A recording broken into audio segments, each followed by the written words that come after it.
Hello, আসসালামু আলাইকুম। আবারও চলে আসলাম আমি লিবিয়া থেকে, মোহাম্মদ সোহেল রানা। ঠিক আছে, এই দেখতে পাচ্ছেন কত সুন্দর পরিবেশ আর ঠান্ডা, প্রচুর ঠান্ডা। গিয়েছিলাম এক বড় ভাইয়ের দ্বারে, যাই গাওয়া, এই যে গাওয়া দেখতে পাচ্ছেন, আসলে গাওয়ার একটা টেস্টই আলাদা।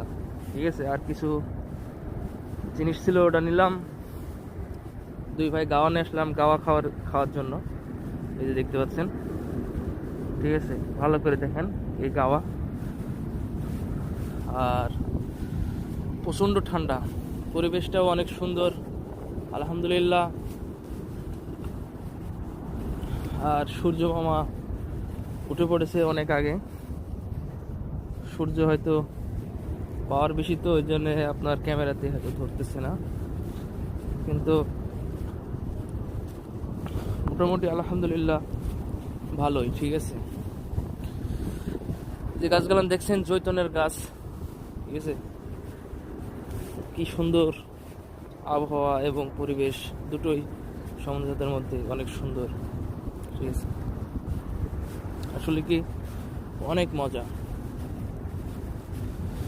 তো লিবিয়ার পরিবেশ বাইরে কিরকম এবং কোম্পানির মধ্যে কিরকম, এটা নিয়ে কিছু কথা বলবো। তো আশা করি সবাই মনোযোগ দিয়ে শুনবেন। কোম্পানির মধ্যে থাকলে আসলে ভালো, ঠিক আছে, রিস্ক কম থাকে, তারপরে আপনার কম থাকে। ঠিক আছে, সব কিছুই কম থাকে। আর কোম্পানির বাইরে কাজ খোঁজা, গায়ে বাঁধা, আর প্রচণ্ড রিস্ক। ঠিক আছে, রিস্কের জন্য কোম্পানির ভেতর থাকা সব থেকে বেটার। আর কোম্পানির বাইরে মনে করেন যে প্রচণ্ড রিস্ক। লিবিয়া শহরে এমনি বাঙালি খুব কষ্টে থাকে, অন্যান্য দেশের মতন না। আসলে কি এই দেশে অনেক চেকপোস্ট, ঠিক আছে, যা দেশের ভাষায় বলে ভুয়াবা। তো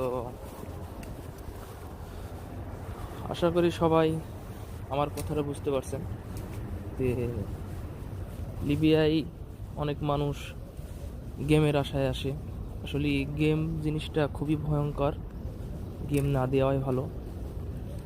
কারণ এখানে জীবনের রিস্ক বেশি, অর্থের প্রয়োজন, সব কিছু নিয়ে দেখা যাচ্ছে যে একটা গোলক ধাঁধা। ঠিক আছে, তো যাই হোক, যে যেখান থেকে দেখতেছেন অবশ্যই